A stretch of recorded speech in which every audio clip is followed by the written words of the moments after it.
আর Indian লোকেরা যে কি অবস্থা ভাই কি বলবো, মানে এদের আসলেই এদের আসার সাথে সাথে পেপার হয়ে যায়, কারণ এরা আসলেই ওইভাবে আসে, সব বলে কয়ে আসে। আর ইন্ডিয়ান লোক যারা এগ্রিকালচার স্পন্সর বিষয়ে আসে এদের পেপার 100% নিশ্চিত, বাংলাদেশিদের মতো না। তো আপনাদের একটা ভিডিও দেখাচ্ছি, দেখেন পুরোটাই, দেখলে কিন্তু পুরোটাই আপনারা বিস্তারিত বুঝতে পারবেন। এই যে আমার পিছে লোকগুলো দেখতে পাচ্ছেন, সবাই কিন্তু এদেশে কৃষি বিষয়ে আসছে এবং সবারই কিন্তু যে সৌজন্য সেটা হয়ে গেছে। अच्छा भाई आप कितना दिन से इधर आया? मैंने 1.5 साल हो गया। 1.5 साल हो गया। आपका तो कार्ड है आपका पास? हाँ? कितना दिन बाद मिला? हाँ मैंने मिल गए 17 महीने बाद। 17 महीने बाद।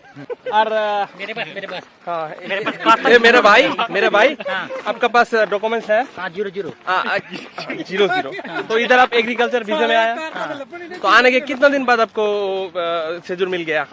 1.5 साल बाद मिल गया। 1.5 साल बाद। तो इधर जो लोग है आपके साथ काम करता है, बिगी भाई के अंडर में आया, सबको पास पेपर हो गया? सबका पास पेपर हो गया। দেখেন কি একটা অবস্থা। আর আমাদের বাংলাদেশের লোকের কোনো পেপার সেপার কিচ্ছু হয় না।